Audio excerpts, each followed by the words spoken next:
ஏய் என்னப்பா இது முகூர்த்தத்துக்கு டைம் ஆயிட்டு இருக்கு. சந்தியா ரெடி ஆகாம உட்காந்துட்டு இருக்கா. நீங்க எல்லாம் இங்க சும்மா உட்காந்துட்டு இருக்கீங்க. போய் ஹெல்ப் பண்ண மாட்டீங்களா? போங்க போங்க.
நான் வந்துட்டேன்.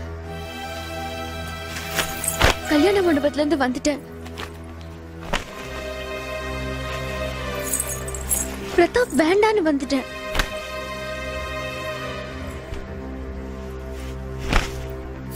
சிவா, நான் சொல்றது உனக்கு கேட்கலையா? பிரதாப்ப பிடிக்கலன்னு வந்துட்டேன், அவ்வளவுதானே? ஒரு பொண்ணு மணமேடையில இருந்து ஓடி வந்திருக்க. என்ன எங்க கூட்டிட்டு போனேன்னு உனக்கு தெரியாதா? எங்க கூட்டிட்டு போனோம்? போலீஸ் ஸ்டேஷனுக்கா இல்ல ரயில்வே ஸ்டேஷனுக்கா? ரெஜிஸ்டர் ஆபீஸ்க்கு. சிவா, எனக்கு என்ன சொல்றதுனே தெரியல. இது வரைக்கும் நான் உன்னை புரிஞ்சுக்காம இருந்த, இப்போ நீ என்ன புரிஞ்சுக்க மாட்டேங்கிற. காட், உனக்கு எப்படி சொல்லி புரிய வைப்பேன்? ஸ்ட்ரைட்டா சொல்லு. I love you. உன் நிச்சயதார்த்தன்னைக்கு நான் உனக்கு ஐ லவ் யூ சொன்னேன்னு உன் கல்யாணத்தன்னைக்கு நீ எனக்கு ஐ லவ் யூ சொல்றியா? சிவா, எப்போ உன்னை காதலிக்கலன்னு சொன்னனோ அதுல இருந்து உன்னை காதலிக்க ஆரம்பிச்சிட்டேன். உன்னை மறக்கணும்னு நினைச்சப்பதான் ஒவ்வொரு விஷயத்திலயும் நீ என் ஞாபகத்துக்கு வந்த. ஏதாவது ஒரு காரணத்தை வச்சு உன்னை வெறுக்கலாம்னு நினைச்சேன். ஆனா உன்னை வெறுக்கிறதுக்கு எந்த காரணமும் எனக்கு கிடைக்கல. இன்னும் கொஞ்ச நேரத்துல இன்னொருத்தருக்கு சொந்தமா போறப்பதான் உன்னையும் உன் காதலையும் புரிஞ்சுக்கிட்டேன். என்ன மன்னிச்சு என் காதலை ஏத்துக்க சிவா. Please Siva, please Siva. சிவா,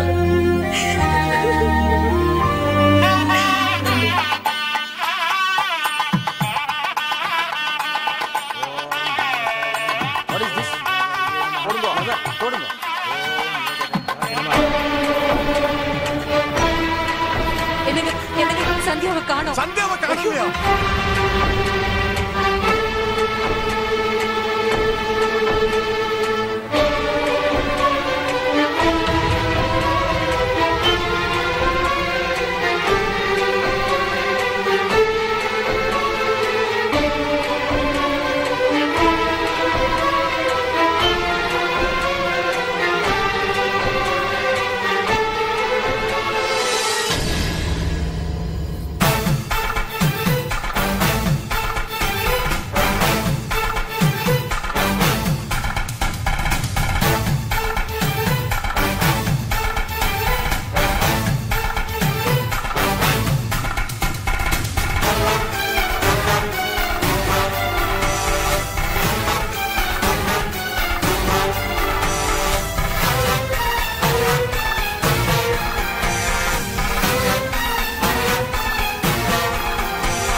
போய் உட்கார்.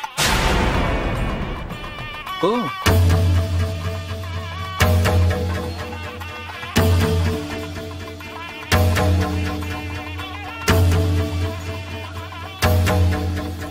I like it.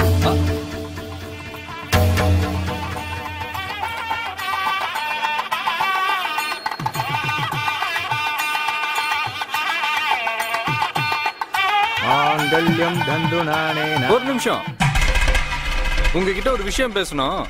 கொஞ்சம் உள்ள வரீங்களா? முகூர்த்த நேரம் முடிய போதா, அப்புறம் பேசிக்கலாமே. நல்ல நேரமே இனிமேதான் வரப்போகுது, வாங்கண்ணா.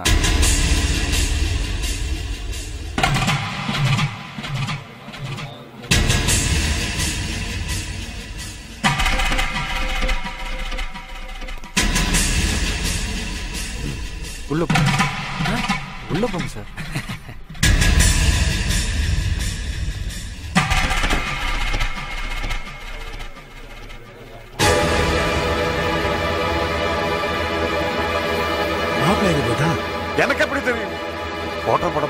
வாய் மூடி சும்மா இருக்கியா?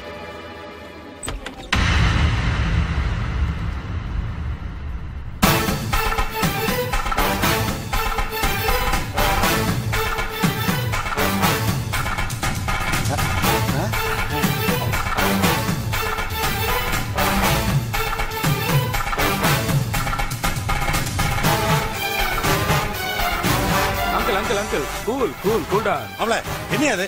நான் மாப்பிள்ள இல்ல, அவர் தான் மாப்பிள்ள.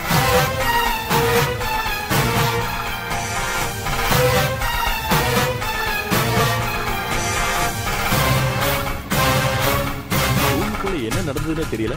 மாப்பிள்ள மாறி போயிருக்காரு. என்ன மாப்பிள்ள மாறி போயிருக்காரு? தெரியல என்ன ஆச்சுன்னு ஒன்னும் புரிய மாட்டேங்குது. என்ன யோ யோ தாலி இல்லையா? மறந்துட்டியா? குடு குடு குடு. என்ன சிரிக்க கூடாதா? கல்யாணம் தான் இங்க நடக்குது. அப்படி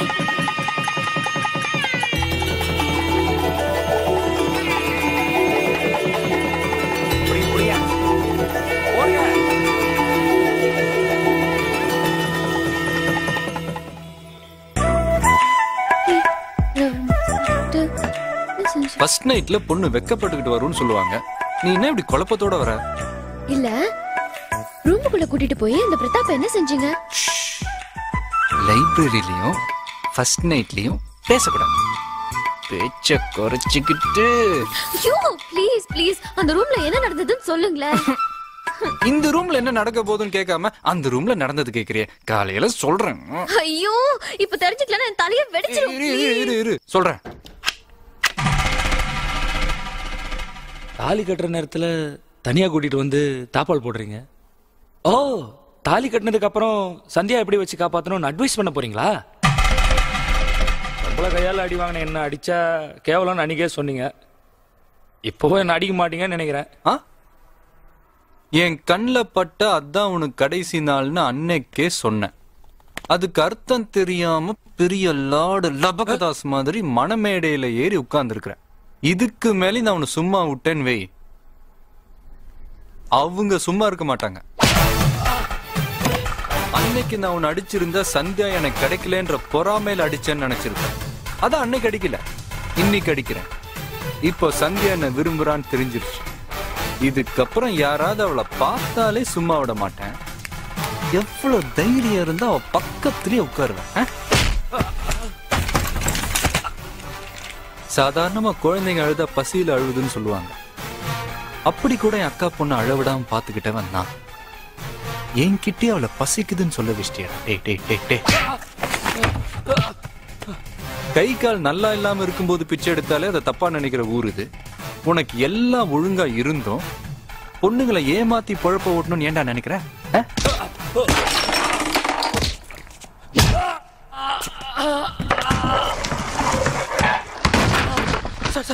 சார் என்ன ஒண்ணும் பண்ணிடாதீங்க சார். சார் இனிமே யாரையும் ஏமாத்த மாட்டேன் சார். இனிமே எல்லா பொண்ணுங்களையும் என் பெத்த தாயா நினைக்கிறேன் சார். எந்திரா எந்திரி. எல்லா பொண்ணுங்களையும் பெத்த தாயா நினைப்பேன்னா அப்ப சந்தியா உனக்கு பெத்த தாயா? ஐயோ, நான் என்ன பேசினாலும் தப்பா இருக்கு சார். நான் இனிமே பேசவே மாட்டேன் சார். நான் இப்படியே ஊரை விட்டு ஓடி போயிடுறேன் சார். சரி, எதுக்கு ஏமாத்துறதே ஒரு பொழப்பா வச்சிருக்கிற? சொல்றா. பணத்துக்கு தான். இந்த கல்யாணம் நடந்தா உனக்கு எவ்வளவு வரதட்சணை கிடைக்கும்? அது அது என்னடா அது அது எது? 50 லட்சம். இந்தா சந்தியா அப்பா எனக்கு கொடுத்த பிளாங்க் செக். இதுல 1 கோடி ரூபாய் ஃபில் அப் பண்ணிருக்கு, எடுத்துக்க. 1 கோடியா? அவன் இவ்ளோ பெரிய அயோக்கியன்னு ஏன் கிட்ட நீங்க சொல்லவே இல்ல? நான் சொல்லி நீ எனக்கு ஐ லவ் யூ சொல்லியிருந்தானா அது காதலுக்கு மரியாதையா இருந்திருக்காது. நீ ஏன் என் மனசை புரிஞ்சுக்கிட்டு உன் காதலை சொல்லணும்னு நினைச்சேன், அதான் நடந்துச்சு. சரி, எதுக்காக அவங்க கிட்ட 1 கோடி ரூபாய் கொடுத்தீங்க? ஒரு ஐயோக்கிய கைக்கு பணம் போய் சேரக்கூடாதுன்னு எனக்கு தெரியாதா? அப்ப அந்த செக் அவங்க கிட்ட கொடுத்தேன்னு சொன்னீங்க. உனக்கு என்ன பத்தியும் தெரியல, உங்க அப்பனை பத்தியும் தெரியல. ஆனா எனக்கு உங்க அப்பாவை பத்தி நல்லா தெரியும். கல்யாண மண்டபத்தில் உங்களுக்கு எவ்வளவோ அவமானம் ஏற்பட்டது. ஆனா பெரிய மனசு பண்ணி விட்டு கொடுத்து என் மரியாதை காப்பாத்திட்டீங்க. எனக்கு மட்டும் இன்னொரு பெண் குழந்தை இருந்ததுன்னா உங்களை தான் கல்யாணம் பண்ணி வைப்பேன். ஆனா அந்த காலத்திலேயே என் பொண்டாட்டி ஒண்ணு போதுன்னு ஸ்டாப் பண்ணிட்டாலே. It's okay uncle. நமக்கு வந்து சந்தியாவோட லைஃப் தான் முக்கியம். அதை நினைச்சிட்டு தான் பேங்க்ல எவ்வளவு வேணா எடுத்துக்கிட்டு அந்த ஆளுக்கு ஒரு பிளாங்க் செக் கொடுத்தேன். ஆனா அந்த ஆள் அதை மதிக்காம என் பொண்ணுங்களை எதாவது தாலி கட்டிட்டான். அப்புறம் அந்த ஆளுக்கு எதுக்கு பணம்? அதனாலதான் அந்த செக்கை கேன்சல் பண்ணிட்டேன்.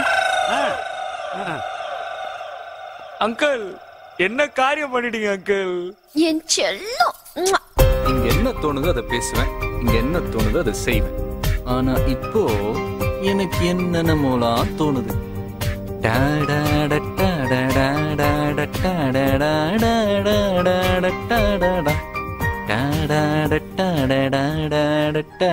ஒர்க் அவுட் ஆயிடுச்சு.